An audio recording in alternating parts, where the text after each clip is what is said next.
கர்த்தர் அதிசயங்களை செய்கிறார். ஊழியங்கள் வழங்கும் ஜீவ வார்த்தை. இந்த நாளுக்காக கர்த்தருடைய ஊழியக்காரன் கர்த்தருக்கு நன்றி செலுத்துகிறேன். ஜீவாத்தி மூலம் உங்களை சந்திக்க தந்த வாய்ப்புக்காக நன்றி செலுத்துகிறேன். கர்த்தர் நல்லவர், இயேசப்பா பெரியவர்.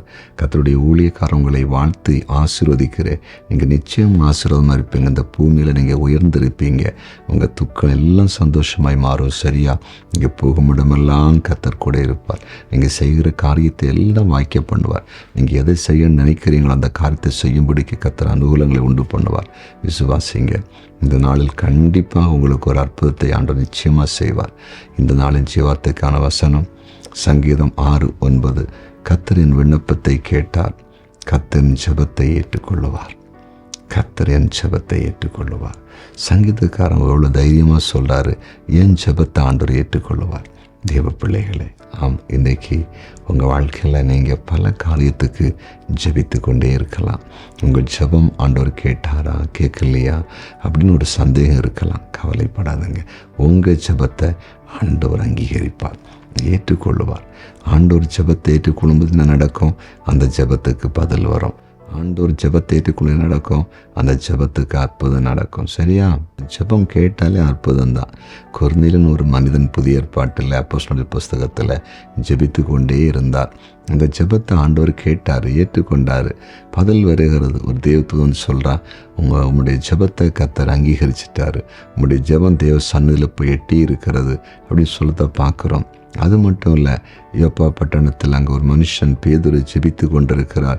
தோல் 17 சீமோனுடைய வீட்டில் அந்த மனிதனை போய் அழைத்து கொண்டு வாருங்க, அவன் அந்த மனுஷன் வந்து நீங்கள் செய்ய வேண்டியதை சொல்லுவார்னு சொல்லுகிறத பார்க்குறோம். பார்த்தீங்களா? ஜெபம் ஏற்றுக்கொள்ளப்பட்ட உடனே பதில் வருது. செய்ய வேண்டிய காரியங்கள் எல்லாம் கர்த்தர் செய்வதற்கு அனுகூலங்களை உண்டு பண்ணுகிறார். ஆம், உங்கள் ஜெபம் இனி கர்த்தருடைய சன்னதியில் போகும். அந்த ஜெபத்தை ஏற்றுக்கொள்ளுவார். பெரிய காரியம் நடக்க போகுது. இதுவரை சில வேளையில் ஜெபிக்காதவங்க இன்று முதல் ஜெபிக்க ஆரம்பிங்க. ஜெபத்திற்கு நேரம் கொடுங்க. அப்போ தான் ஆண்டவர் பெரிய காரியங்களை செய்வார். உங்கள் பிரச்சனைகளை எல்லாம் மற்றவங்கள்ட்ட போய் பேசி கூட்டிகிட்டு இருக்காதீங்க. முழங்கால் படிட்டு ஏசப்பாட்ட சொல்ல ஆரம்பிங்க. நிச்சயம் அந்த ஜெபம் தேவ சன்னதியில் போவோம்.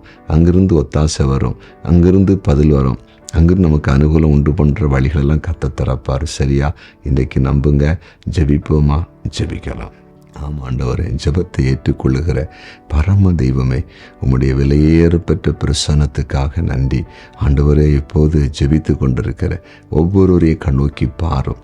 உம்முடைய கிருபை வெளிப்படட்டும் என்று ஜெபிக்கிற ஜெபத்தை ஆண்டவர் ஏற்றுக்கொண்டு பதில் கொடுத்து அற்புதங்களை செய்யும். எல்லாருடைய துக்கத்தை சந்தோஷமாய் மாற்றும்படியாக ஜெபிக்கிறோம். வியாதிப்பட்டிருக்கிற ஒவ்வொருவரையும் இருக்கிற இடங்களிலே தொட்டு சுகமாக்கி சாட்சி எழுப்புங்கப்பா. ஆண்டவர், இன்றைக்கு பிறந்த நாளில் காண்கிற ஒவ்வொருவரையும் மனதார ஆசீர்வதித்து ஜெபிக்கிற ஆசீர்வாதமாக இருக்கட்டும். திருமண நாளை காண்கிற குடும்பங்களை மனதார வாழ்த்தி ஆசீர்வதிக்கிறேன். எல்லா குடும்பங்களும் ஆசீர்வாதமாக இருக்கட்டும் என்று ஜெபிக்கிறேன். ஆண்டவரே, குறிப்பாய் கர்த்தர் கூலி செய்கிற தெய்வ பிள்ளைகளை ஆசீர்வதிப்பீராக.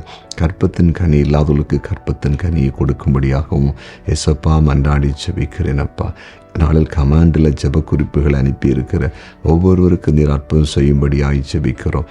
எங்கள் ஜெபம் கேட்கப்பட்டதுக்காய் ஸ்தோத்திரம். இயேசுவின் நாமத்தில் பிதாவே, ஆமென்.